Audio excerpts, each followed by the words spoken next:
Bonjour à tous, j'espère vous retrouver en pleine santé. Aujourd'hui, dans cette séance, je vais partager avec les étudiants du tronc commun un exercice complet, bien sûr, sur la droite, concernant la droite dans le plan. Donc voilà, vous avez bien sûr le sujet devant vos yeux. Donc vous allez lire bien sûr l'énoncé et vous allez répondre aux questions posées, puis vous allez faire la comparaison. Donc on considère un repère d'origine O, J, on considère les points de coordonnées A, 1, 1 et B, 2, moins 1 et le vecteur directeur égal à I plus J.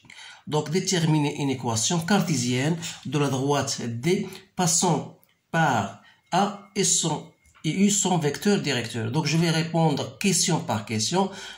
Dans ce cas, on va bien sûr discuter. Dans le cas où il s'agit d'un exercice ou bien une question assez difficile, on va l'expliquer. Alors là, il faut toujours, je conseille les étudiants de faire toujours un schéma pour bien comprendre, parce que si c'est pas la peine d'apprendre par cœur, parce que une fois vous avez le schéma devant vous, ça va vous faciliter la tâche.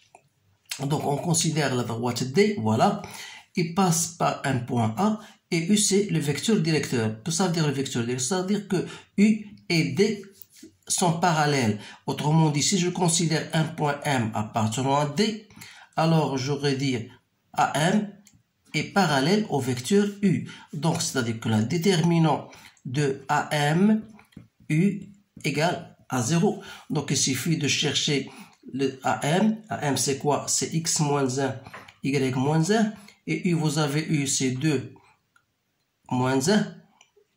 Et le vecteur U, pardon, c'est le vecteur U. Voilà, c'est 1, 1. Donc, c'est 1, 1. Voilà. Donc, il suffit de faire ça égale à 0. Donc, on va multiplier par ça, donc x moins 1, moins y moins 1 égale à 0. Ça veut dire que x moins 1 moins y plus 1 égale à 0. Donc, ça veut dire que x moins y égale à 0. Voilà l'équation de la droite D. Maintenant, on va passer, parce que le vecteur U, vous le savez, c'est 1, 1, de coordonnées 1, 1. Donc maintenant, je passe à la deuxième question. On considère la droite dans la représentation paramétrique est la suivante. Donc, une fois cette représentation paramétrique va m'indiquer le vecteur directeur qui n'est autre que je considère comme étant un vecteur V. Ces coordonnées, ce sont les coefficients que vous voyez ici. Donc pour T, c'est 1. Et pour Y, voilà 1. Donc voilà le vecteur directeur. Donc montrer que D et delta sont parallèles. Alors D, elle est représentée par le vecteur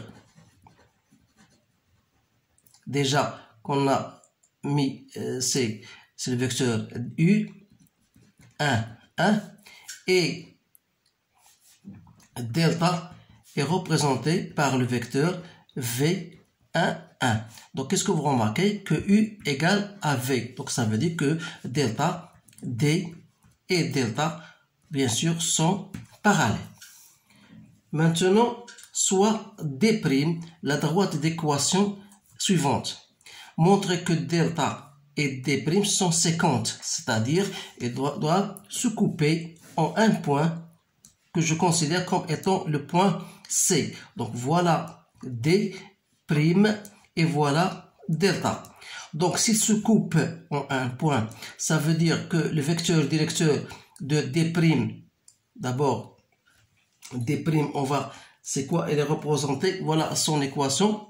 Donc il est dirigé par, j'appelle un vecteur que j'appelle U', qui n'est autre que 4 moins BA, c'est-à-dire 4, 1.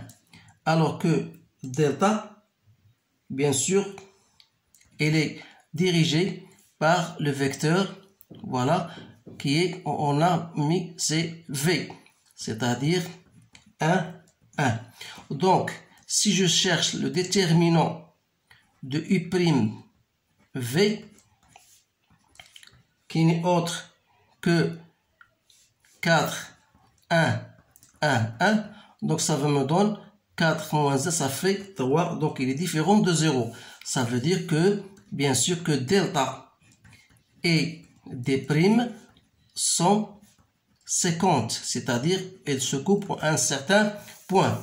Alors là, on vous dit de déterminer le point d'intersection de delta et D'.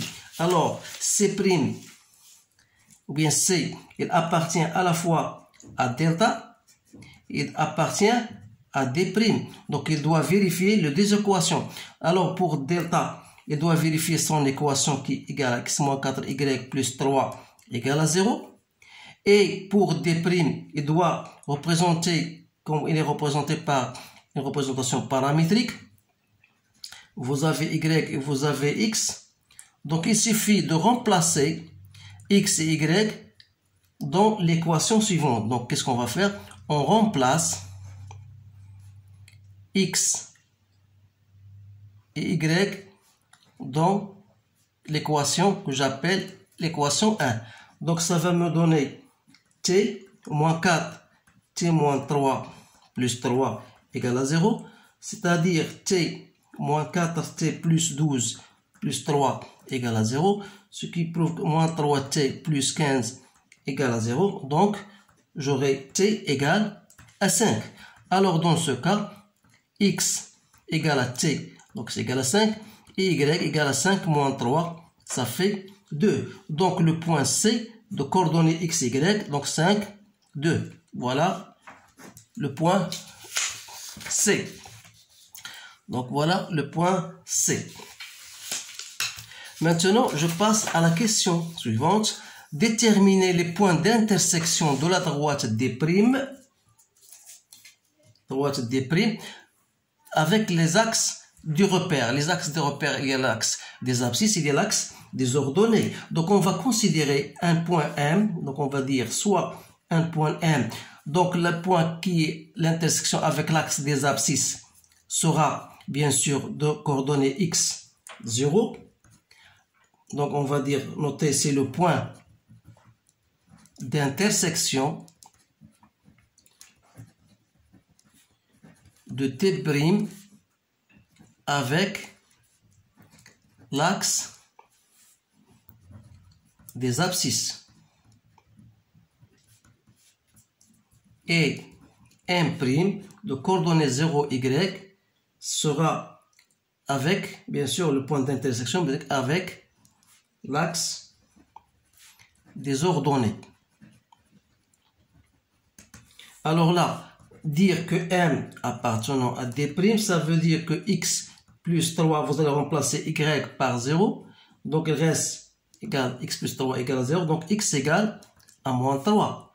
Dire que M' appartient à D', c'est-à-dire on va remplacer x par 0. Donc, on va laisser y. Donc, on aura moins 4y plus 3 égale à 0. Ça veut dire que y égale à 3 quarts. Donc, le point M sera de coordonnées moins 3, 0 et M' de coordonnées 0, 3 quarts. Donc, ce sont les deux points, bien sûr, d'intersection. Alors là, ça va nous faciliter, bien sûr, le traçage de l'équation D', sachant bien sûr que l'équation, bien les points d'intersection sont M, donc moins 3, 0, voilà le point M, et l'autre point c'est 0, 3 quarts. 3 quarts, c'est à peu près ce point-là. Donc, voilà M'. Donc, il suffit maintenant de tracer votre droite passant par ces deux points. Donc, voilà la droite D'. Donc, voilà, c'est tout ce qu'il y a dans cet exercice. Je vois que c'est un exercice que vous voyez, c'est un exercice complet. Donc, il suffit de bien apprendre ce que vous avez vu en cours, comment tracer bien sûr une droite, comment chercher l'équation cartésienne, comment passer de la représentation paramétrique à la représentation cartésienne, comment vous montrer que deux droites sont parallèles ou bien sont séquentes. Alors là, ce sont des questions qui se posent dans bien sûr chaque contrôle. Donc j'espère que J'espère que vous avez bien compris. Donc, je vous souhaite une bonne chance et je vous dis à bientôt.